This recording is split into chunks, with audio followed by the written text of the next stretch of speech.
Bismillahirrahmanirrahim. Assalamualaikum warahmatullahi wabarakatuh. Innal hamdalillah nahmaduhu wa nasta'inuhu wa nastaghfiruh wa na'udzu billahi min shururi anfusina wa min sayyiati a'malina. May yahdihillahu fala mudilla lahu wa may yudlil fala hadiyalah. Asyhadu an la ilaha illallah wahdahu la syarika lah wa asyhadu anna Muhammadan abduhu wa rasuluh. Sallallahu ala nabiyina Muhammadin wa ala alihi wa ashabihi wa man tabi'ahum bi ihsan ila yaumiddin, amma ba'd. Al-ikhwan rahimani wa rahimakumullah. Alhamdulillah, kembali lagi kita mengkaji kitab Lum'atul I'tiqad Al-Hadi ila Sabili Rasyad, karya Al-Imam Muwaffaquddin Ibn Qudamah rahimahullahu ta'ala. Tentunya masih membahas pokok-pokok akidah yang wajib kita yakini dan yang wajib kita ketahui di dalam agama kita, agama Islam, agama yang dibawa oleh Nabi yang paling mulia, pimpinan para Nabi Allah Subhanahu wa ta'ala, bahkan pimpinan seluruh manusia dari awal sampai akhir. Sebagaimana yang dikatakan oleh beliau, ana sayyidu waladi Adam. Saya adalah pimpinan anak Adam. Saya adalah pimpinan anak Adam. Alhamdulillah, di malam hari ini, Masya Allah, kita akan membahas satu pembahasan lanjutan dari akidah yang beliau sebutkan di buku ini, poin yang ke-29, poin yang ke-39, yaitu masalah ru'yatul mu'minin li rabbihim yaumal qiyamah. Masalah keyakinan bahwasannya orang-orang yang beriman akan melihat Allah Subhanahu wa ta'ala di hari kiamat. Ini pembahasan yang sangat penting dalam akidah Islam. Tidak ada satu buku akidah pun kecuali ada pembahasan ini. Di samping ini adalah hal yang merupakan sesuatu yang menggembirakan tentunya bagi orang-orang muslim, orang-orang yang beriman, dan yang mereka yang selalu rindu untuk berjumpa dengan Allah Subhanahu wa ta'ala, Rabbnya yang dia sembah di dalam kehidupan dunia ini. Ini pembahasan yang paling pokok yang membuat kita rindu untuk berjumpa dengan Allah Subhanahu wa ta'ala di hari kiamat. Di samping, di sisi lain juga, keyakinan ini ada dari orang yang mengaku Islam, dari kelompok Islam yang tidak mengakui keyakinan ini. Mereka ta'wil ayat-ayat atau hadits yang menjelaskan tentang akidah ini. Nanti kita akan sebutkan siapa mereka setelah kita menyebutkan ayat dan hadits yang penulis bawakan untuk menetapkan keyakinan ini. Kata beliau, faslun, pasal ru'yatul mu'minina li rabbihim yaumal qiyamah. Bahwasanya orang-orang yang beriman akan melihat Rabb mereka di hari kiamat. Kata beliau, wal mu'minun, orang-orang yang beriman. Apa pengertian iman? Ini juga harus antum tahu. Apa itu iman? Disebutkan oleh para ulama ahli sunnah wal jamaah yang berpatok pada Al-Quran dan sunnah serta pemahaman para sahabat, iman artinya at-tasdiqu bil qalb wa qaulun bil lisan wa amalun bil jawarih, yazidu bi ta'atir rahman wa yanqusu bi ma'siyatih. Pengertian iman, kan di sini ada pernyataan penulis, orang-orang yang beriman, siapa mereka? Maka harus antum tahu dulu apa itu iman. iman adalah meyakini dengan hati, yaitu ketika disebutkan oleh Nabi misalnya dalam hadis, ketika Jibril datang kepada Nabi kita bertanya tentang apa itu Islam, apa itu iman, maka Nabi kan menjelaskan, iman itu adalah kamu beriman kepada Allah. Apa maksudnya beriman kepada Allah? Beriman kepada malaikat Allah, beriman kepada kitab-kitab Allah, beriman kepada para nabi dan rasul Allah, beriman kepada hari akhirat, beriman terhadap takdir baik dan takdir buruk. Ini kan 6 rukun iman. Apa maksudnya kalau kita beriman kepada 6 ini? Maksudnya adalah menurut ahli sunnah wal jamaah, at-tasdiqu bil qalb. Seorang membenarkan di dalam hatinya akan adanya Allah, akan rububiyah Allah, akan uluhiyah Allah, akan nama dan sifat-sifat Allah, akan adanya malaikat. Dia beriman, percaya di dalam hatinya akan adanya kitab, akan adanya nabi dan rasul Allah yang Allah utus, akan ada hari akhirat, akan ada takdir baik dan takdir buruk. Dia percaya dalam hatinya, itu keimanan. Dan mengucapkan dengan lisan, tidak cukup percaya di hati. Tidak cukup percaya di hati. Karena ini belum membuat seorang itu masuk dalam Islam. Kalau hanya sekedar percaya di dalam hati. Jadi yang pertama adalah percaya dengan hati. Yang kedua, wa qaulun bil lisan. Kita harus ucapkan dengan lisan kita. Kita percaya akan adanya Allah, kita ucapkan dengan lisan kita. Itu rukun kedua dari keimanan. Kemudian yang ketiga, wa amalun bil jawari. Kita amalkan dengan anggota badan kita. Ini 3 ini pokok. Yakin dengan hati, berucap dengan lisan, dan beramal dengan anggota badan. Kalau hanya beramal dan berucap, tapi tidak ada dalam hati, belum beriman. Ini munafik. Ini munafik. Kalau hanya apa? Beramal dan berucap, tapi tidak ada keyakinan dalam hati, munafik. Sebaliknya, kalau yakin saja, yang penting hati baik, tapi tidak ada amalan, ini juga percuma. Orang-orang musyrikin Quraisy ketika ditanya, ya, siapa yang menciptakan langit dan bumi? Siapa yang menciptakan mereka? Mereka meyakini itu adalah Allah. Tapi amalannya menyembah berhala. Menyembah berhala. Ini belum masuk Islam. Orang namanya beriman itu, dia yakin dalam hati, dia ucapkan dengan mulutnya, lisannya, dan dia beramal dengan anggota badannya. Setelah itu, dia berkeyakinan bahwa keimanan itu bisa bertambah dengan ketaatan. Makin taat kita kepada Allah, makin tinggi keimanan. Dan berkurang dengan adanya dosa kepada Allah Subhanahu wa taala. Ini pengertian iman menurut ahli sunnah.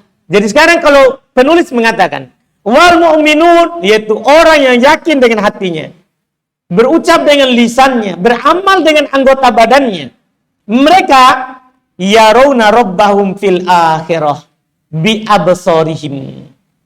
Mereka akan melihat Rabb mereka di akhirat dengan mata kepala mereka. Tapi syaratnya itu tadi, yang yakin dengan hati, dia ucapkan dengan lisannya, dia amalkan dengan anggota badannya. Mereka akan melihat Allah Subhanahu wa taala di hari kiamat, di akhirat dengan mata kepala mereka. Ada dalilnya. Sebentar kita akan sebutkan. Wa yazuruna, mereka akan mengunjungi Allah Subhanahu wa taala untuk melihat Allah. Untuk melihat Allah Subhanahu wa taala. Wa yukallimuhum wa yukallimuna. Masya Allah. Allah akan berbicara kepada mereka dan mereka akan berbicara kepada Allah. Bahkan kata Nabi sallallahu alaihi wasallam, "Laisa bainahu wa bainahum turjaman." Tidak ada antara Allah dan antara hambanya nanti di hari kiamat terjemah. Semuanya akan berbicara langsung dengan Allah Subhanahu wa ta'ala. Ini keyakinan orang-orang yang beriman. Ini keyakinan orang-orang yang beriman. Tentunya keyakinan ini dibangun di atas dalil Al-Quran, dalil hadis Nabi SAW yang sangat banyak. Bahkan disebutkan oleh para ulama, hadis terkait dengan melihat Allah di hari kiamat itu mutawatir. Mutawatir artinya datang dalam periwayatan yang sangat banyak, tidak mungkin dikatakan mereka dusta. Itu kalau hadis mutawatir. Ciri hadis mutawatir itu adalah hadis yang tidak bisa kita katakan dusta. Karena tidak mungkin sepakat di atas kedustaan. Umat Islam tidak akan pernah sepakat di atas apa? Kedustaan. Kata Nabi SAW, walaupun hadis ini dibicarakan sanadnya, tapi disahihkan oleh banyak ulama hadis, la tajtami ummati ala dhalalah. Umatku tidak akan pernah bersepakat di atas kesesatan. Jadi kalau ada kesepakatan para ulama, itu pasti benar. Tidak mungkin sesat. Tidak mungkin sesat. Karena umat Nabi Muhammad SAW tidak akan pernah bersepakat di atas yang namanya apa? Kesesatan. Iya. Makanya ketika ada ulama sudah sepakat, tidak boleh orang setelahnya itu menyelisih. Tidak boleh. Kenapa? Kalau ada yang datang menyelisihinya, berarti tadi sebelumnya bersepakat di atas kesesatan. Ini perlu antum ketahui, walaupun ini pelajaran, uraian ini tidak tersebar di kebanyakan kitab, karena dia dibahas di buku khusus, di pembahasan usul fikih. Usul dalam berdalil. Iya, usul dalam berdalil. Biasanya tidak dikaji di kajian umum, karena itu pelajaran untuk santri. Pelajaran untuk orang yang mau menjadi dai, penyampai kepada umat. Supaya dia menyampaikan kepada umat dengan jelas dan terang. Iya, di antara hal yang disebutkan bahwa kalau sudah ada sepakat sebelumnya, tidak boleh kita mengadakan pendapat yang baru. Kenapa? Karena keharusannya berarti sebelumnya para ulama umat Nabi Muhammad sepakat di atas apa? Kesesatan. Itu haram.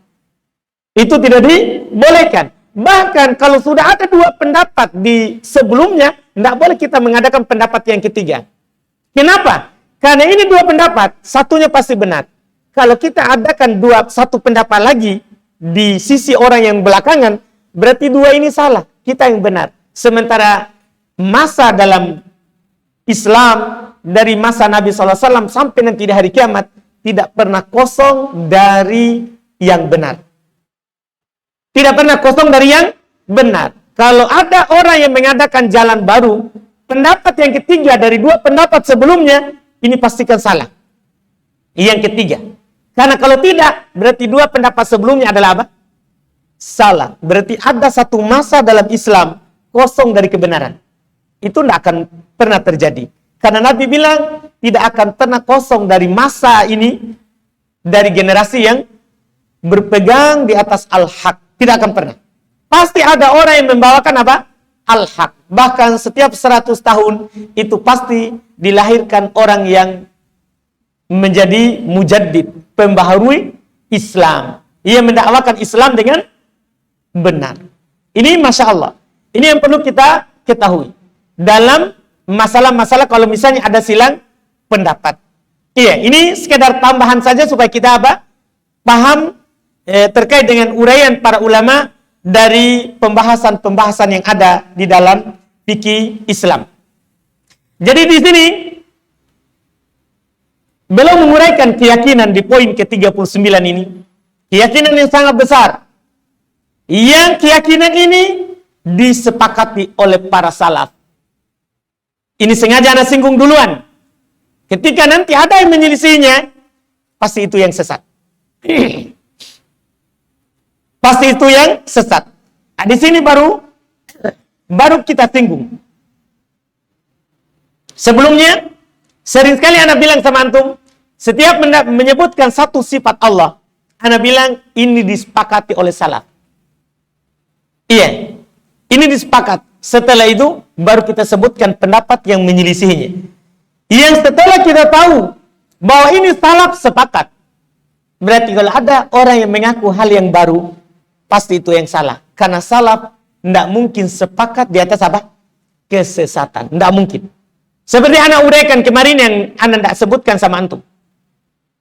Kita Dijelaskan oleh penulis, sepakat salaf bahwa Allah Subhanahu wa taala tinggi di atas langit.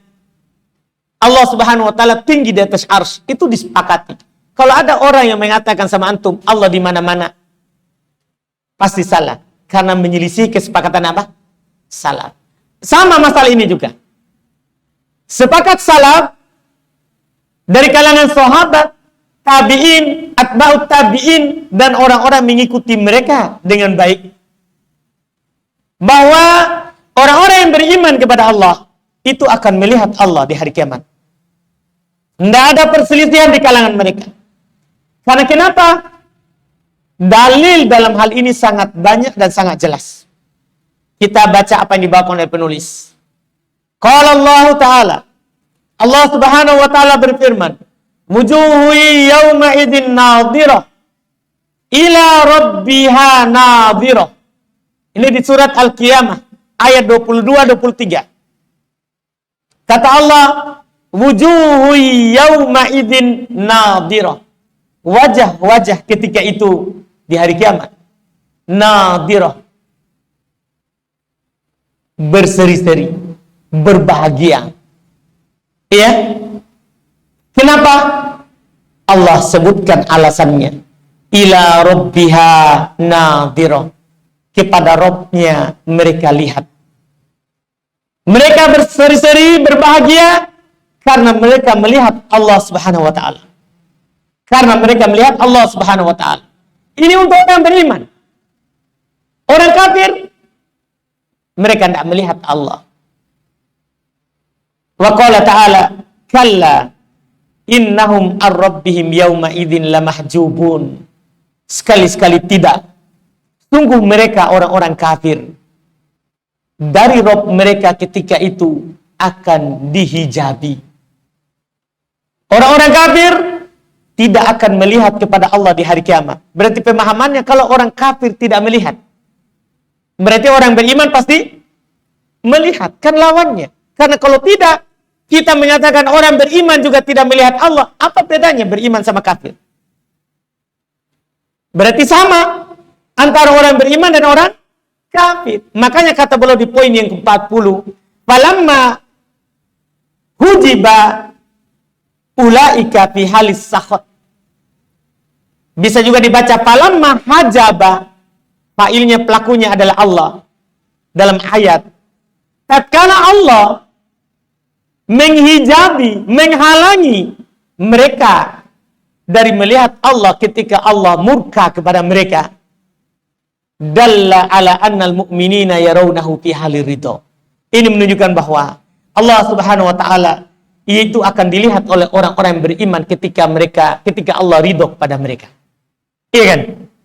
Ketika Allah Subhanahu wa taala ridho kepada mereka, maka Allah akan memperlihatkan kepada mereka wajahnya. Wa illam yakun bainahuma wa illa, dan kalau tidak lam yakun bainahuma farqun, maka tidak akan ada perbedaan antara muslim dan kafir. Inilah perbedaannya. Di dunia ini ada orang beriman, ada orang kafir. Untuk membedakan mana dari dua golongan ini yang diridhoi oleh Allah Subhanahu wa taala, mana yang dicintai oleh Allah Subhanahu wa taala, di sana diperlihatkan. Di antaranya ini, orang kafir tidak melihat Allah. Orang yang beriman akan melihat Allah. Itulah perbedaan. Itu di antara perbedaannya. Wa qala Nabi, ini lebih jelas lagi. Berkata Nabi sallallahu alaihi wasallam, ini haditsnya, hadits yang diriwayatkan oleh Imam Al-Bukhari dan Imam Muslim, ya, dari sahabat Jarir bin Abdullah radhiyallahu taala anhu. Kata Nabi sallallahu alaihi wasallam, innakum tarawna rabbakum, Masya Allah. Sungguh kalian akan melihat kepada Rabb kalian. Nabi bilang, kalian akan melihat kepada Rabb kalian. Kama tarawna hadal qamara, sebagaimana kalian melihat bulan ini, yaitu bulan purnama. La tudammuna fi ru'yati, kalian tidak akan berdesak-desakan dalam melihatnya. Ini Masya Allah. Allah dikabarkan oleh Nabi di sini akan dilihat oleh orang-orang yang beriman sebagaimana mereka melihat bulan purnama. Tidak akan berdesakan, tidak akan terhalangi dari melihatnya. Dari melihatnya, ini kesempurnaan. Dan ini adalah nikmat yang Allah Subhanahu wa taala berikan kepada mereka. Dan di sini bukan Nabi memperumpamakan, mempermisalkan bulan dengan Allah, bukan. Iya. Jangan sampai ada yang berdalil, ini Nabi, dia samakan Allah dengan bulan. Berarti boleh Allah disamakan dengan makhluk, bukan. Bukan bulan yang disamakan dengan Allah, tapi melihatnya. Kita akan melihat Allah sebagaimana kita melihat apa? Bulan purnama, tidak terhalangi. Jadi bukan bulannya, tapi sifat kita melihat Allah nanti itu diperumpamakan oleh Nabi kita Muhammad SAW seperti kita melihat bulan purnama. Seperti kita melihat bulan purnama. Ini sangat jelas tentunya. Yang dikatakan oleh Nabi ini menunjukkan keyakinan yang kita katakan tadi. Bahwa Allah Subhanahu wa taala itu akan dilihat oleh orang-orang yang beriman di hari kiamat. Ini beliau sampaikan satu hadits ya. Dan hadits terkait dengan ru'yatullah, ayat-ayat terkait dengan melihat Allah itu sangat banyak. Sangat banyak. Cuman beliau sebutkan 2 ayat, 1 hadits. Ini jadinya 3 dalil. Dan itu cukuplah sebagai pegangan sebenarnya untuk kita umat Islam untuk berpegang dengan keyakinan ini. Tapi di akhirat, di dunia adapun di dunia tidak. Kita tidak bisa melihat Allah Subhanahu wa taala di dunia. Bahkan bahasanya Asy-Syaikh Ibnu Utsaimin rahimahullahu taala itu mustahil. Walaupun bahasa beliau ini dikritik oleh Syekh Shalih Al-Fauzan. Tapi bahasanya Syekh Utsaimin rahimahullahu taala mustahil melihat Allah di dunia. Karena Nabi Musa pernah memintanya tapi tidak lihat. Dia tidak lihat. Karena firman Allah Subhanahu wa taala dalam surat Al-A'raf ayat 143, "Lan taroni." Kamu tidak akan melihat saya. Ini di dunia. Di akhirat itu kita akan melihatnya. Itu dengan dalil-dalil tadi. Itu dalil bercerita di akhirat. Di dunia kita tidak akan pernah melihat Allah. Kata Syekh Ibnu Utsaimin mustahil. Kalau Syekh Utsaimin bilang mustahil. Cuman Syekh Shalih Al-Fauzan, ini yang Anda pegang ini, penjelasan dari Syekh Utsaimin. Anda baca dari syarah Syekh Shalih Al-Fauzan terkait dengan Lumatul I'tiqad, beliau singgung walaupun tidak sebut nama.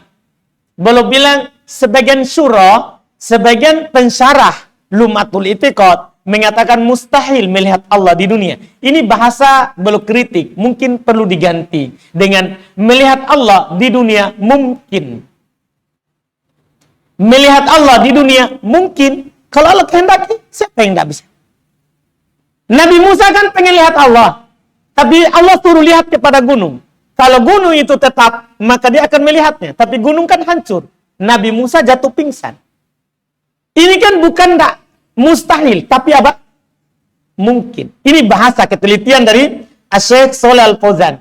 Jadi beliau sebelumnya kita tidak tahu bahwa beliau sebenarnya siapa yang beliau singgung, beliau kritik. Tapi ketika kita baca 2 syarah, jadi ada Syekh Utsaimin beliau bilang mustahil melihat Allah di dunia. Syekh Shalih Al-Fauzan bisa dilihat di syarahnya, ya. Syarah Syekh Shalih Al-Fauzan bahasanya mungkin tidak dikatakan mustahil, tapi mungkin. Mungkin dilihat kalau Allah kehendaki. Ini ketelitian dalam akidah, dalam bahasa. Jadi satu kata diganti. Satu kata diganti. Intinya, dua-duanya berpendapat Allah tidak dilihat di dunia. Akan dilihat di mana? Di akhirat. Tapi masalah mustahil atau mungkin, kalau Syekh Shalih Fauzan memilih mungkin. Kalau Syekh Ibnu Utsaimin belum mengatakan mustahil. Belum katakan apa? Mustahil. Iya? Belum berucap ru'yatullahi fid dunya mustahilah. Liqaulihi ta'ala li Musa. Melihat Allah di dunia mustahil. Karena Allah Subhanahu wa taala berfirman kepada Nabi Musa tatkala Nabi Musa meminta untuk melihat Allah, "Lantaroni." Kamu tidak akan melihat saya, kata Allah. Ini di dunia. Adapun di akhirat adalah orang-orang yang beriman akan melihat Allah dengan dalil tadi yang kita sebutkan. Cuman Masya Allah, ada orang yang salah paham dalam masalah ini, berdalil dengan apa yang Allah katakan kepada Nabi Musa. Kan Allah katakan kepada Nabi Musa, "Lantaron." Kamu tidak akan melihat saya. Ini ayat dan yang semisalnya dipakai oleh orang-orang Mu'tazilah. Di antara pentolan mereka adalah Az-Zamakhsyari yang mengatakan dengan terang-terangan di tafsirnya Al-Kasyaf, ya, hati-hati dari tafsir itu, tidak usah dibaca, tidak usah dicari tahu juga. Kan itu Kasyaf itu menyingkap kesesatannya Zamakhsyari. Iya, judulnya Al-Kasyaf. Yang dia inginkan adalah menyingkap makna Al-Quran, tapi itu menyingkap kesesatannya. Jadi dia tafsirkan lantaroni, lan itu katanya lit takbid, menunjukkan selama-lamanya. Kamu tidak akan melihat saya selama-lamanya. Tidak di dunia, tidak di akhirat. Tidak di dunia, tidak di akhirat. Jadi dia ambil ini ayat satu, dia buang tadi ayat yang lain dan hadits yang lain. Dan dia selisihi kesepakatan salaf. Ini sesat. Seharusnya dikompromikan. Kapan Allah katakan kepada Nabi Musa, "Lantaroni"? Seharusnya dipikirkan. Kapan Allah katakan kepada Nabi Musa, "Lantaroni"? Kapan? Di mana? Di dunia. Jadi kita tempatkan ayatnya. Ini di dunia. Adapun di akhirat, kita harus berdalil dengan ayat yang tadi. Di surah Al-Qiyamah. Wujuhu yawma idin nadhirah. Wajah-wajah ketika itu di hari kiamat berseri-seri. Berbahagia. Kenapa? Ila rabbiha nadhirah. Karena kepada Rabbnya mereka melihat. Kepada Rabbnya mereka melihat. Apalagi mungkin semoga antum tidak bingung. Karena ini pendalilan secara bahasa. Harus sudah belajar bahasa Arab baru akan dipahami dengan jelas. Kata nadhara, kalau dipasangkan dengan huruf ila itu tidak ada kemungkinan lain kecuali melihat langsung, melihat dengan mata kepala. Kalau tidak ada huruf ila, bermakna menanti, menunggu. Kalau tidak ada huruf ilanya, maka dia bermakna apa? Menanti atau apa? Menunggu. Iya. Ini mungkin bisa mudah-mudahan dipahami. Karena ini harus punya alat, harus tahu bahasa Arab. Harus tahu bahasa Arab. Di ayat ini yang dipakaikan adalah ila. Ila rabbiha nadhirah. Pakai kata ila. Dipasangkan antara nadhara dengan kata apa? Ila. Maka tidak ada kemungkinan lain kecuali melihat dengan mata kepala. Makanya kata penulis tadi, saya ulangi apa yang dikatakan oleh Ibnu Qudamah rahimahullah, wal mu'minuna yarawna rabbahum fil akhirati bi absarihim. Beliau tegaskan, orang-orang yang beriman akan melihat Allah Subhanahu wa taala Rabb mereka di akhirat dengan mata kepala mereka. Kenapa beliau tambahkan dengan mata kepala? Karena ada di sana orang yang mengatakan tidak melihat dengan mata kepala tapi mata hati. Ya kembali lagi ke keyakinan saja. Tanpa ada dari melihat langsung. Makanya belum singgung. Ini dilihat dengan mata kepala. Bukan dengan mata hati. Bukan melihat dengan mata hati. Dan orang-orang Mu'tazilah dari kalangan ahli ta'til, orang-orang yang menolak ayat dan hadits Nabi SAW, mereka tafsirkan ayat tadi itu ru'yatu sawabillah. Melihat kepada pahala Allah. Jadi ayat tadi saya baca ulang. Wujuhu yawma idin nadhirah. Wajah-wajah ketika itu bercahaya, bergembira. Ila rabbiha nadhirah. Mereka bilang ila sawabi rabbiha nadhirah. kepada pahala dari Allah, mereka melihat. Jadi mereka melihat pahala amalannya, akhirnya berbahagia. Berbahagia. Bantahannya sangat mudah. Pertama, kalau seandainya yang diinginkan melihat pahala, kenapa Allah tidak lafadzkan? Apa susahnya bagi Allah mengatakan ila thawabi rabbiha nadhirah, kepada pahala dari Rabb-nya mereka melihat. Yang kalian tafsirkan menyelisih ayat yang Allah lafadzkan. Satu. Bantahan kedua, yang kalian tafsirkan menyelisih hadits Nabi. Nabi bilang innakum tarawna rabbakum. Kalian akan melihat Rabb kalian. Nabi tidak bilang apa? Kalian akan melihat pahala dari Rabb kalian. Tidak. Nabi memang langsung lihat. Bahkan Nabi tegaskan, sebagaimana kalian melihat bulan purnama, kalian tidak akan terhalangi dari melihatnya. Ini semua kan menunjukkan bahwa mereka melihat Allah dengan mata kepala. Langsung Allah. Iya. Bukan pahala dari Allah. Ini bantahan kedua. Bantahan ketiga. Bantahan ketiga. Kata para ulama, yang kalian pegang itu, tafsir yang kalian tafsirkan menyelisihi salaf. Siapa sahabat yang menafsirkan seperti kalian? Siapa tabi'in? Pengikut sahabat yang menafsirkan seperti kalian. Siapa pengikut dari tabi'in yang menafsirkannya? Ya kan? Imam 4 tidak ada menafsirkan seperti itu. Ini menyelisih salah. Cukuplah ini sebagai apa? Kesesatan. Apalagi menyelisih Al-Quran, menyelisih hadits, menyelisih juga salah. Sesat dipastikan. Tidak ada lagi keraguan akan kesesatan mereka. Tidak ada lagi keraguan akan kesesatan mereka. Kalau antum mau tambah, boleh dibantah dengan bantahan yang keempat. Yaitu kita bertanya kepadanya, apakah ada dalil dari tafsir kalian itu? Karena kami menafsirkan Allah dilihat dengan mata kepala di hari kiamat. Ada ayatnya. Sesuai dengan zahir ayat. Yang kalian ta'wilkan, melihat kepada pahala, apakah ada dalilnya? Karena ta'wil itu bisa diterima kalau ada dalilnya. Ta'wil bisa diterima kalau ada apa? Dalilnya. Kalau tidak ada dalilnya, ditolak. Karena ta'wil itu ada dua. Ada ta'wil sahih, makbul. Ta'wil benar dan diterima. Dan ada ta'wil batil, mardud. Ada ta'wil ditolak dan batil. Kapan sahih, makbul? Benar dan diterima kalau ada dalilnya. Itu ada ayat menyebutkan sesuatu atau ada hadits kemudian ditafsirkan oleh ayat atau hadits yang lain. Ini kita terima. Ini kita apa? Terima. Iya. Kita terima ta'wilnya, tafsirnya.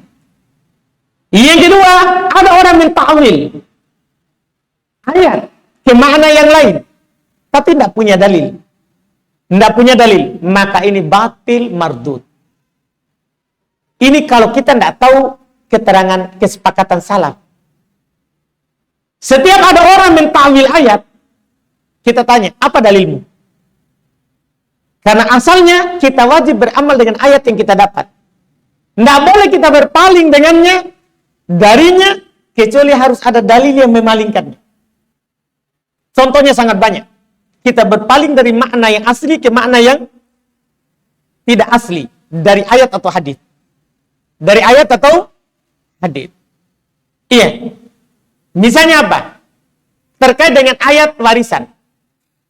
Terkait dengan ayat warisan. Allah kan katakan kepada kita, yusikumullahu fi auladikum lidzakari mithlu hadzil unthayain. Allah mewasiatkan kalian, wahai para bapak, kepada anak-anak kalian, itu jatahnya laki-laki, itu sama dengan bagian dari dua perempuan. Seorang laki jatahnya dapat dua dari bagian perempuan. Ini ayat kan umum. Mau anaknya kafir ataupun beriman, berarti mendapatkan apa? Warisan. Kan ini ayat. Tapi Nabi SAW katakan, la wasiata li waris. Tidak ada, pertama tidak ada wasiat kepada ahli waris. Itu pertama. Berarti tidak boleh kita berwasiat kepada ahli waris. Kalau saya meninggal, nak, ruko sana untuk kamu, ruko sana untuk saya sana. Setelah meninggal baru diambil. Itu namanya wasiat. Pertama, tidak boleh.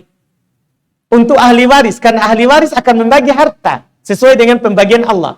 Kemudian yang kedua, ternyata kalau ahli warisnya kafir, tidak dapat warisan.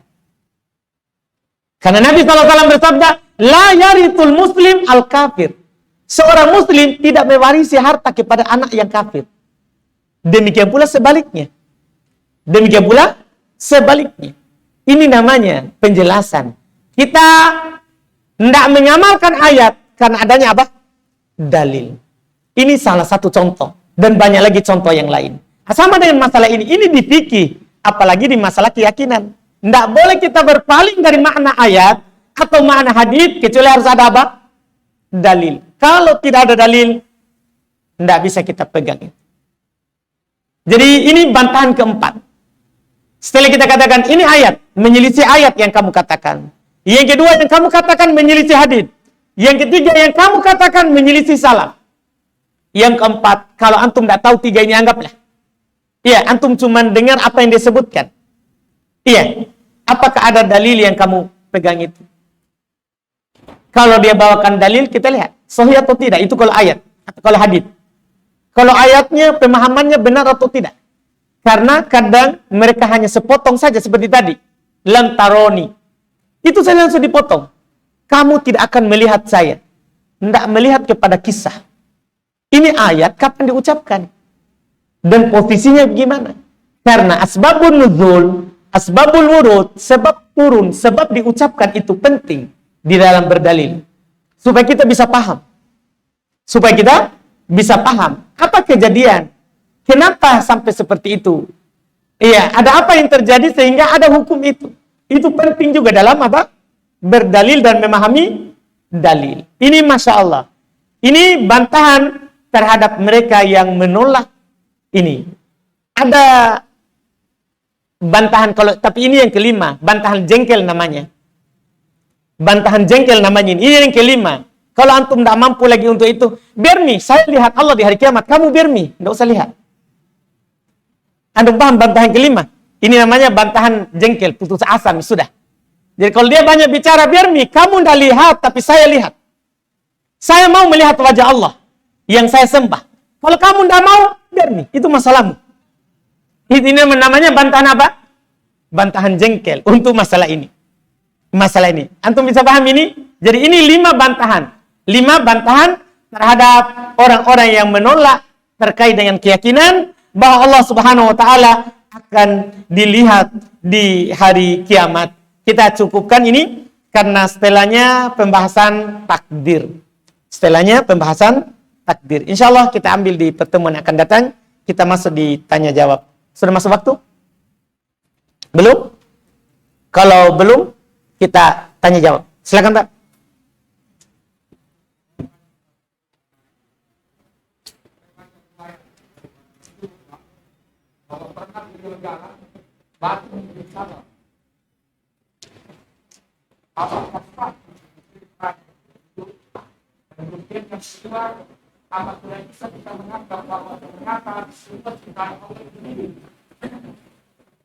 Iya, Masya Allah. Ada pernyataan dari beliau pernah membaca katanya riwayat bahwa batu memberi salam kepada Nabi Sallallahu Alaihi Wasallam.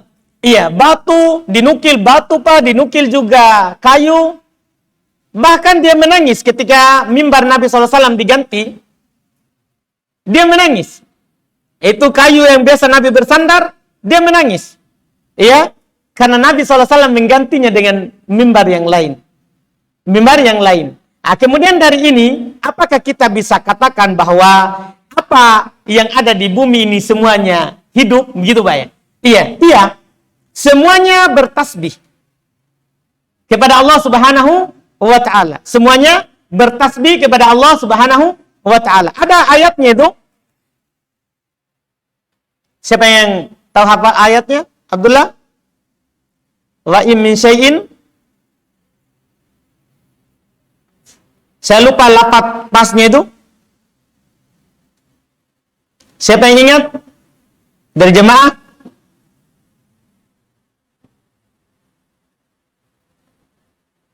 Tidak ada yang ingat? Kalau hafalan pengkhianat ya. Saat dibutuhkan di pertanyaan Bapak enggak hadir. Walakin la tafqahuna tasbihahum. Baik, kita lihat zaman canggih. Hafalan tidak kuat, HP kuat. Yaitu Allah Subhanahu wa taala berfirman di dalam surat Al-Isra, Pak, untuk menunjukkan bahwa segala sesuatu itu hidup tapi kita tidak paham kehidupannya. Kata Allah, "Tusabbihu lahu samawati sab'u wal ard wa man fihinna." Bertasbih kepada Allah langit yang 7 dan bumi yang 7. Jadi langit dan bumi bertasbih kepada Allah. Surah Al-Isra ayat 44.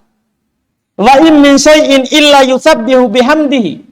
Tidak ada sesuatu apapun kecuali bertasbih memuji Allah. Semua Pak berbicara, bertasbih memuji Allah. Ya, semuanya. Itu yang dikatakan oleh Allah. Walakin la tafqahuna tasbihahum. Akan tetapi kalian tidak paham tasbih mereka. Kita yang tidak tahu. Nabi tahu karena Allah wahyukan. Nabi kita tahu seperti yang kita sebutkan tadi itu karena Allah apa? Wahyukan. Jadi intinya segala sesuatu itu adalah apa? Bertasbih kepada Allah, memuji Allah. Hanya saja kita tidak paham. Allah katakan walakin la tafqahuna. Akan tetapi kalian manusia tidak paham tasbihnya mereka. Tidak paham tasbihnya mereka. Ini adalah dalil pokok terkait dengan masalah yang ditanyakan, bahwa segala sesuatu itu hidup ia sesuai dengan kadar kehidupan yang mereka ditentukan oleh Allah Subhanahu wa taala. Seperti itu. Ada pertanyaan lagi? Silakan. Boleh langsung, enggak apa-apa. Silakan. Silakan.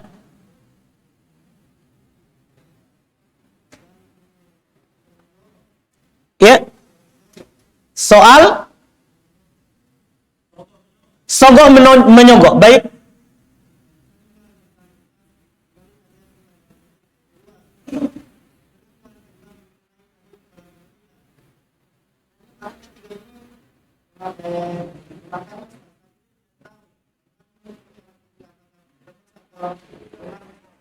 Jadi ada orang, jadi 3 orang sekarang kasusnya. Jadi ada penyogok, terus yang disogok, begitu. Tapi yang disogok ini tidak tahu, karena dia berikan kepada orang yang ketiga. Pertanyaannya, apakah orang ketiga dosa atau tidak, begitu? Tidak, nah bukan dia melakukannya. Ya?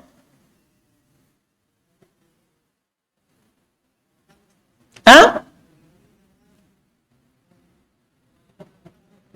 Dikembalikan hartanya atau tidak?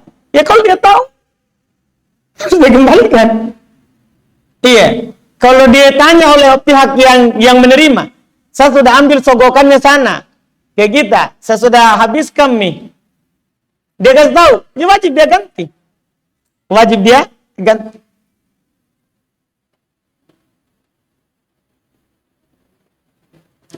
Ini ada pertanyaan, apa hukumnya sholat dengan pakaian kerja yang terkena noda cat? Iya, enggak apa-apa. Boleh.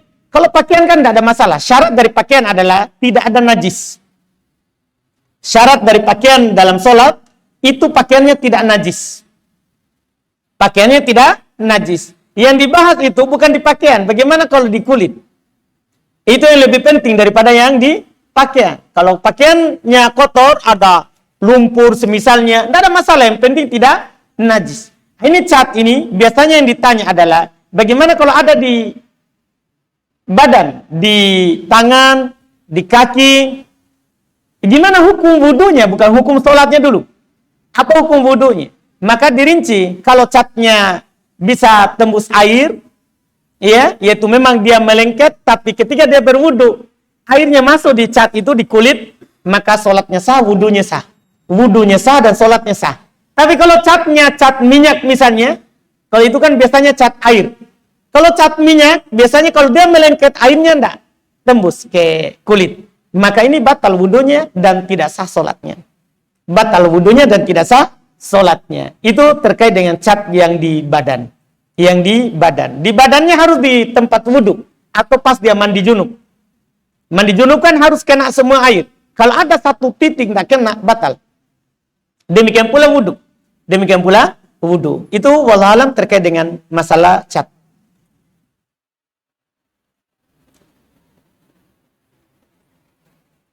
Apakah boleh menggulung pakaian dalam manset saat sholat? Dalam manset. Manset itu apa? Hah? Hah? Hah? Dalaman. Yang mana itu? Oh, yang di dalam, yang dalam. Oh, pakaian dalam nih. Nih ya, pakaian dalam saat sholat. Kalau keumuman hadisnya tidak. Karena keumuman hadis kan tidak dibedakan pakaian dalam dan pakaian luar. Karena hadisnya umum, melarang untuk menggulung pakaian. Ketiga apa? Sholat. Jadi ini tidak bisa kita keluarkan kalau pakaian dalam tidak apa-apa, pakaian luar apa? Iya, tidak boleh. Iya, ini tidak bisa dibedakan. Karena hadisnya umum, melarang untuk menggulung pakaian saat sholat. Mencakup yang dalam dan yang luar. Itu wallahu alam. Wallahu alam untuk hati-hatinya.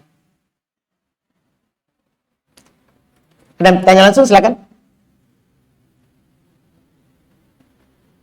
Silakan.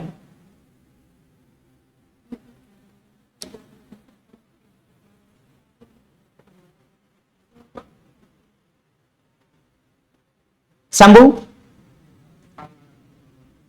Ya.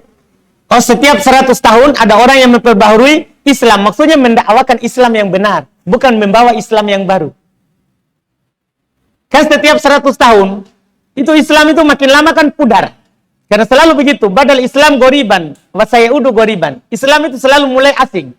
Jadi setiap Islam itu asing, Allah Subhanahu wa taala telah mentakdirkan akan ada yang memperbaharuinya. Maksudnya bukan membawa ajaran Islam yang baru, tapi mengajarkan dan istiqomah di atas Islam yang baru. Misalnya dicontohkan oleh para ulama mengatakan kalau dalam sejarah ini ditahu tentunya kalau sudah berlalu, tidak bisa kita hukumi. Ini mujaddid ini, tidak bisa. Seperti mereka katakan Syekh Muhammad bin Abdul Wahab itu mujaddid. Setelah umat Islam mulai lagi sesat, bahkan sudah ada yang menyembah berhala, berdoa kepada orang soleh, muncul Syekhul Islam Ibnu Taimiyah rahimahullah ta'ala mendakwakan bahwa itu adalah syirik. Itu adalah bentuk kesyirikan yang dinampakkan oleh syaitan sebagai memuliakan orang soleh. Begitu maksudnya. Bukan mentajdid, memperbaharui, membawa Islam yang baru, bukan. Mendakwakan Islam yang benar. Tidak takut kepada celaan orang-orang yang mencela. Itu maksudnya. Itu yang diinginkan. Wallahu a'lam. Kita adzan dulu.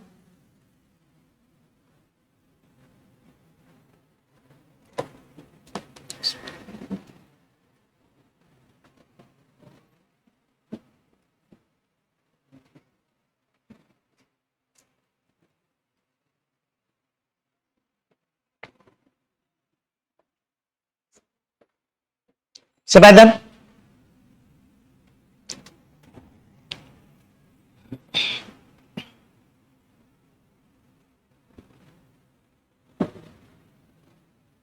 Allahu Akbar, Allahu Akbar.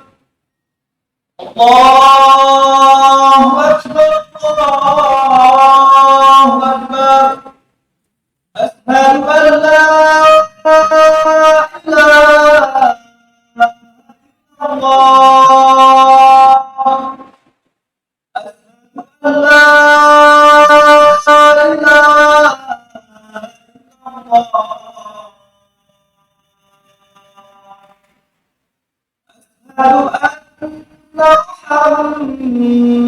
Muhammadar Rasulullah.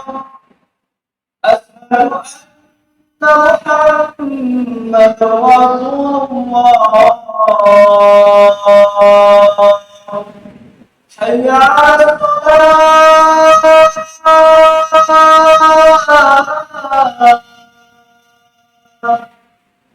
Hayya 'alas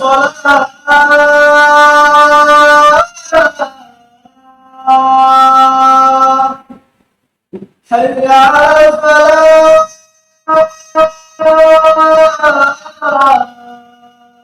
حي على الفلاح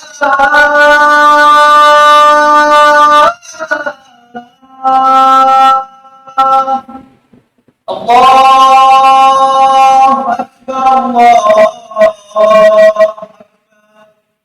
لا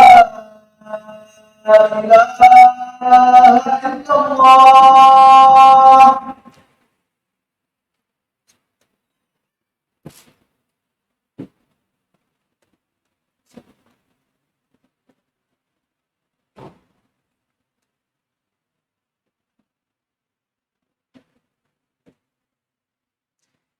Bismillah. Baik, kita lanjutkan. Di sini masih ada beberapa pertanyaan. Ada sambungan dari pertanyaan tadi itu menggulung pakaian. Katanya, bagaimana kalau menggulung sarung di perut? Ya. Kalau itu harus digulung karena darurat. Kalau antum tidak gulung, ya jatuh ke bawah. Maksudnya, kan kita bilang tadi, tidak boleh menggulung di dalam sholat. Tidak boleh menggulung apa? Pakaian, yang maksudnya dari bawah. Ini baju digulung, ini tidak boleh.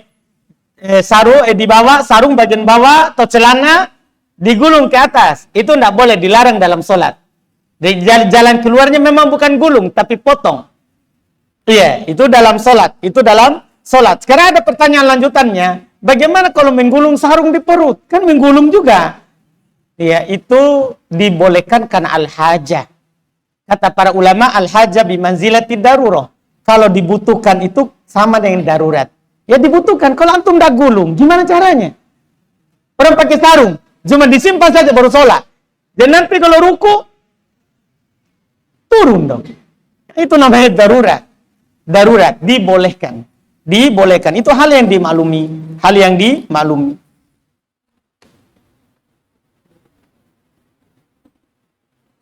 Bolehkah nonton film kartun kisah para nabi? Tidak boleh. Karena haram mentamfil para nabi. Haram membuat kartun para nabi. Itu masuk dalam menghinakan nabi, istihza. Mengolok-olok apa yang Allah Subhanahu wa taala muliakan. Para nabi, para rasul itu adalah syiar Allah. Itu adalah orang-orang yang dimuliakan oleh Allah Subhanahu wa taala. Membuat kartunnya itu namanya menghinakannya. Itu menghinakannya. Itu menunjukkan tidak ada ketakwaan dalam hati. Dan menontonnya itu masuk ridho dengan perbuatannya. Tidak boleh membuat kartun para nabi dan para rasul Allah Subhanahu wa taala. Kalau ada yang dibuat, tidak boleh dinonton. Tidak boleh dinonton.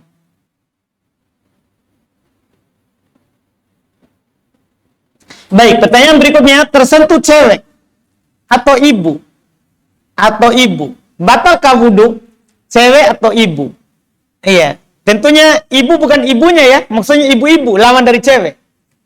Cewek maksudnya yang belum menikah, ibu maksudnya apa, yang sudah menikah. Begitu mungkin maksudnya. Apakah batal wudu? Tidak batal. Kecuali ada syahwat dan ada keluar di bawah sesuatu. Jadi dia menyentuh, keluar madinya misalnya. Keluar madinya, batal wudunya. Kalau tidak ada yang keluar, tidak batal. Tapi bukan berarti kita katakan, berarti boleh kita sentuh. Tidak. Menyentuhnya dosa. Menyentuhnya yang bukan mahram, menyentuh yang bukan mahram berdosa. Cuma kita tidak berbicara dosanya. Kita berbicara batal wudu atau tidak. Wudunya tidak batal. Wudunya tidak batal. Berdasarkan pendapat yang kuat. Karena ada juga yang berpendapat batal. Ya, ada juga yang berpendapat batal. Tapi yang benarnya tidak batal. Karena yang mengatakan batal, mereka berdalil dengan ayat dalam surat An-Nisa. Ketika Allah Subhanahu wa taala menjelaskan hal-hal yang membatalkan wudu, dikatakan diantaranya aulamastumun nisa, atau kalian menyentuh perempuan. Ini dalilnya. Hanya saja kita katakan tidak seperti itu makna ayatnya, karena Ibn Abbas radhiyallahu taala anhu telah menafsirkan ayat itu firman Allah aulamastumun nisa, atau kalian menyentuh perempuan, maksudnya jama'tumun nisa. Kalian berhubungan badan dengan perempuan, dengan istri kalian. Itu batal. Kenapa begitu tafsirnya Ibn Abbas? Karena itu yang sesuai dengan yang dilakukan oleh Nabi. Kata Aisyah radhiyallahu taala anha bahwasanya Nabi sallallahu alaihi wasallam qabbala ba'da nisaihi tsumma kharaja ila shalah. Nabi sallallahu alaihi wasallam mencium sebagian istrinya, kemudian beliau langsung pergi salat. Beliau langsung pergi salat. Ini menunjukkan bahwa menyentuh perempuan tidak membatalkan apa? Wudu. Yang diinginkan di ayat menyentuh adalah berhubungan. Adalah apa? berhubungan. Itu wallahualam pendapat yang kuat.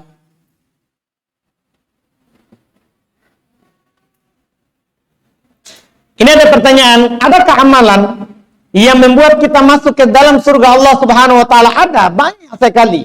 Di antaranya, Nabi dalam hadits Abu Hurairah, ia disahihkan oleh Syalbani rahimahullahu taala, beliau ditanya, "An aktsari ma yudkhilan nasal jannata." Tentang amalan yang paling banyak memasukkan manusia ke dalam surga.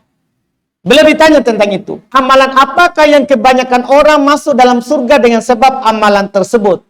Kata Nabi, taqwallahi wa husnul khuluq. Kamu bertakwa kepada Allah dan berbaik akhlak. Ini yang dijawab oleh Nabi SAW. Kamu bertakwa kepada Allah dimanapun kamu berada. Ya, seperti yang diwasiatkan oleh Nabi SAW. Ittaqillaha haitsuma kunta wa atbi isai'atal hasanata tamhuha. Bertakwalah kepada Allah Subhanahu wa taala dimanapun kamu berada, dan ikutkan perbuatan dosa itu dengan kebaikan supaya akan terhapus perbuatan dosa itu. Wa khaliqin nasa bikhuluqin hasan, dan berakhlaklah kepada manusia dengan akhlak yang baik. Inilah yang diantaranya, dan banyak lagi amalan. Di antara amalan yang bisa menyebabkan kita masuk surga adalah datang belajar dengan mengharap pahala dari Allah Subhanahu wa taala. Datang belajar, datang taklim, ingin mengangkat kebodohan dalam diri dan dari orang lain setelah itu kalau mampu. Itu di antara sebab yang membuat kita masuk ke dalam surga. Hadisnya mungkin antum sudah hafal semua, sangat terkenal hadisnya. Kata Nabi SAW, man salaka tariqan yaltamisu fihi ilman sahalallahu lahu bihi tariqan ilal jannah.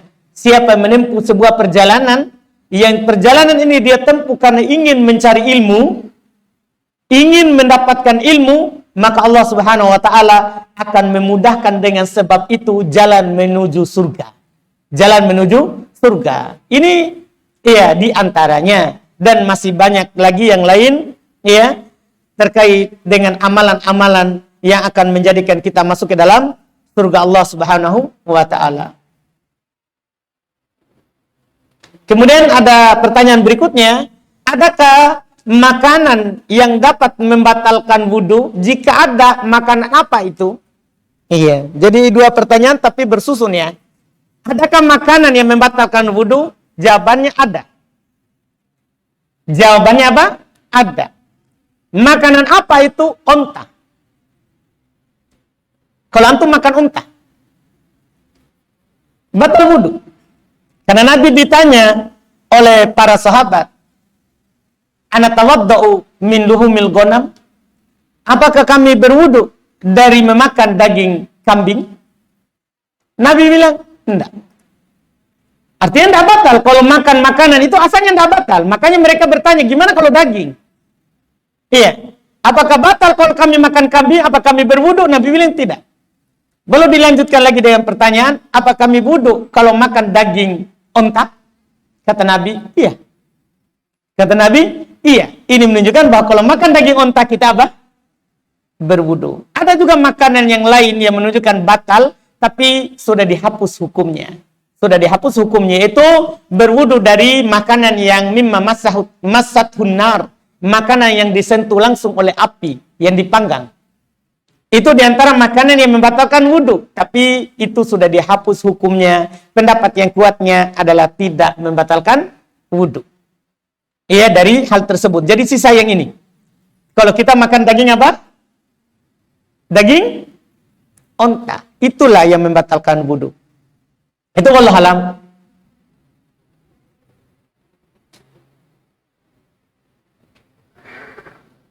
Bagaimana kedudukan hadis tentang orang yang memakan riba seperti berzina dengan ibu kandungnya sebanyak 36 kali? Hadisnya sahih ya, kalau seperti dia berzina dengan ibunya. Seperti berzina dengan ibunya. Cuman angka setelahnya itu wallahu alam yang sebanyak 36 kali. Wallahu alam. Iya. Itu kan dikatakan bahwa ada hadisnya bahwa dosa paling kecilnya dari dosa makan riba adalah seperti berzina dengan ibu sendiri. Seperti berzina dengan ibu sendiri. Bagaimana itu berzina dengan ibu sendiri dosanya? Tentunya itu dosa besar. Karena ketika Nabi ditanya tentang dosa besar, itu diantara yang beliau sebutkan adalah berzina dengan istri tetangga. Itu sudah dosa besar. Ya, berzina dengan istri tetangga. Nah, apalagi ini rumahmu, ibumu. Nah, ini tentunya lebih besar. Lebih besar. Nah, ini dosa riba seperti itu. Adapun angkanya 36 kali saya belum tahu, wallahu alam. Belum, tidak bisa juga saya katakan dhaif atau sahih karena belum memang pernah dapat. Belum pernah dapat penyebutan apa? Angka. Penyebutan angka. Wallahu alam. Ada lagi? Sudah? Silakan. Salam tullah.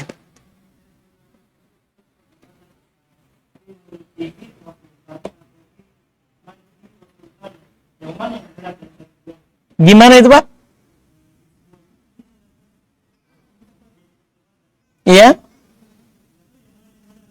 Oh, bacaan mulkihi atau malikihi? Iya. Mana yang benarnya? Iya, Masya. Jadi apa masalahnya kalau dibaca malikihi? Dan apa masalahnya kalau dibaca mulkihi? Apa masalahnya?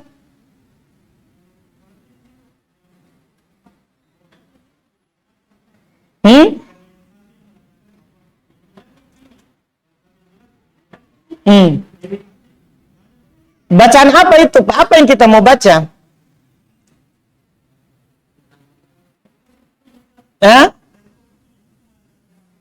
Iya, itu screenshot, Pak, mungkin dari Sahih Bukhari. Saya tahu di masalahnya, Pak. Cuman saya tanya, jangan sampai kita hanya sekedar kila wakol, dikatakan dan mengatakan. Itu kan perkara yang dicela. Artinya hanya sekedar, sini bilang, sana bilang. Saya tahu masalahnya yang dibicarakan terkait dalam apa yang dibawakan oleh Imam Al-Bukhari rahimahullah ta'ala di dalam kitab tafsir, di dalam kitab tafsir dalam sahihnya, itu terdapat harokat fi mulkihi, bukan fi malikihi. Itu yang mereka permasalahkan. Berarti ini Imam Bukhari ta'wil. Itu sebenarnya yang mereka maukan. Iya. Pertama, ya sebenarnya saya tidak mau bicara seperti yang masalah begitu. Karena Ustadzul sudah berbicara panjang lebar membantah orang yang bilang itu. Jadi sebenarnya kita cukup buka saja YouTube-nya Ustadzul, insya Allah. Buka mic saja di YouTube-nya Ustadz. Nah. Iya gitu ya? Nah. Ya kan? Cukup itu nih? Cukup atau tidak? Cukup. Belum, karena kita belum dengar. Coba kita dengar. Karena Ustadzul sebutkan semuanya. Yang jelas inti daripada jawaban Ustadzul sekarang gini. Ini kan orang yang membawa bacaannya ke mulkihi. Itu kan orang Asy'ari yang ta'wil sifat. Mereka ingin memperkuat keyakinannya. Ini juga Imam Bukhari yang kalian pakai, dia juga ta'wil. Dari mana? Ini. Itu dibilang. Sekarang ini cetakan, Pak. Yang kasih harokat siapa? Imam Bukhari tidak kasih harokat. Itu bantahan sudah pas. Imam Bukhari kan tidak kasih harokat. Terus juga Imam Bukhari bukan Asy'ari, dia ahli sunnah. Tidak mungkin harokatnya begitu. Tidak mungkin. Terus yang ketiga, di dalam kitab Tauhid, belum tidak baca mulk tapi malik. Kan selesai masalah. Kenapa di sini babnya begitu, di sana tidak? Jangan buang bab itu, harus samakan bab sini sama bab yang di sana. Jadi sebenarnya intinya, tapi kalau mau lebih kuat lagi, dengar di YouTube. Iya kan? Bismillah. Alhamdulillah. Sudah ada? Tidak ada? Masih ada, Pak? Saya kira. Iya. Baik. Masalah lain?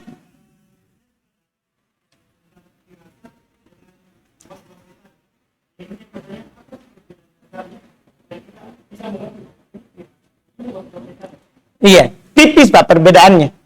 Jelas mau firasat atau waswas ditinggalkan saja, Pak. Karena tipis. Kita tidak tahu ini waswas atau firasat. Jadi begitu, Pak. Lebih baik kalau ada was-was atau firasat tak, anggaplah ini was-was. Nggak usah lakukan. Nah, kan Nabi SAW katakan, min husni islamil mar'i tarkuhu fima la ya'ni. Termasuk kebaikan dan keindahan, kebagusan Islamnya seorang, dia meninggalkan apa yang dia tidak bermanfaat.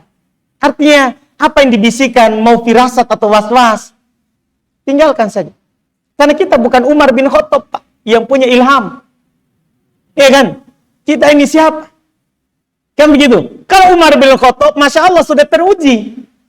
Belum pernah berpendapat lain dengan apa yang dipegang dan dipakai oleh Abu Bakar. Dan Nabi mendukung Abu Bakar. Ternyata turun Al-Quran sesuai dengan Umar.